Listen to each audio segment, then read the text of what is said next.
as the sun begins to rise, we lift our hearts to the skies.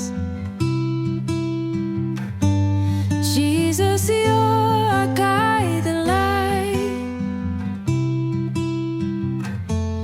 Fill our day with love so bright.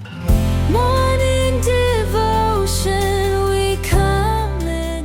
Praise the Lord. Hallelujah. കർത്താവ് നിങ്ങളെ ധാരാളമായി അനുഗ്രഹിക്കട്ടെ.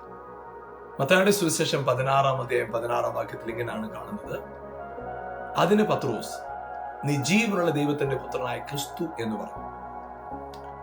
യേശു ക്രിസ്തുവിനെ കുറിച്ച് പുരുഷാരം എന്തു പറയുന്നു എന്ന് യേശുവിന്റെ ചോദ്യത്തിന് മറുപടിയായിട്ട് ശിഷ്യന്മാർ പല മറുപടികൾ പറഞ്ഞു. എന്നാൽ യേശു അവരോട് വീണ്ടും ചോദ്യം ചോദിച്ചു, നിങ്ങൾ എന്നെ ആരെന്ന് പറയും? പെട്ടെന്ന് പത്രോസ് മറുപടി പറഞ്ഞു, നീ ജീവനുള്ള ദൈവത്തിന്റെ പുത്രനായ ക്രിസ്തു. തുടർന്ന് യേശു പറഞ്ഞൊരു കാര്യമാണ്, ഇത് നിനക്ക് അറിവായി വന്നതല്ല, വെളിപ്പാടാണ്. വെളിപ്പാട് ദൈവം നിനക്ക് തന്നത്. അതുകൊണ്ട് നീ പത്രോസ് ആകുന്നു, ഈ പാറമേൽ ഞാൻ എന്റെ സഭയെ പണിയും. ബർയോന ശീമോൻ എന്നാണ് ആദ്യം കർത്താവ് വിളിച്ചത്. പക്ഷെ പിന്നീട് അവനോട് പറഞ്ഞു, നീ പത്രോസ് ആകും. അതായത് പ്രിയപ്പെട്ടവരെ, യേശുവിനെ ക്രിസ്തു എന്ന് വെളിപ്പാട് ലഭിച്ച ഒരുവനെ സംബന്ധിച്ചിടത്തോളം ഹല്ലേലൂയ, അവൻ ഹല്ലേലൂയ പാറയായി മാറുക. അതായത് ക്രിസ്തുവിന്റെ ആത്മാവിനെ ചുമക്കുന്ന ദൈവത്തിന്റെ പൈതൽ എന്ന പദവിയിലേക്ക്, ദൈവപുത്രൻ എന്ന പദവിയിലേക്ക് ആയിത്തീരുക. ഒരു വ്യക്തി യേശു ക്രിസ്തുവാണെന്നുള്ള ബോധ്യത്തോടെ നിൽക്കുമ്പോൾ അവന്റെ ജീവിതത്തിൽ ആവശ്യമുള്ളത് മുഴുവൻ പണിയുന്നത് ദൈവത്തിന്റെ ഉത്തരവാദിത്തമാണ്. ദൈവം ചെയ്യും. യേശുവിനെ ക്രിസ്തു എന്ന് വിശ്വസിക്കുന്നവനിൽ ദൈവത്തിന്റെ പണി നടന്നുകൊണ്ടേയിരിക്കും.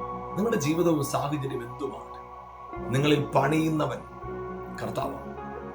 നിങ്ങളിൽ പണി ആരംഭിച്ചത് കർത്താവ്, അതിനെ പൂർത്തിയാക്കുന്നവൻ കർത്താവ്.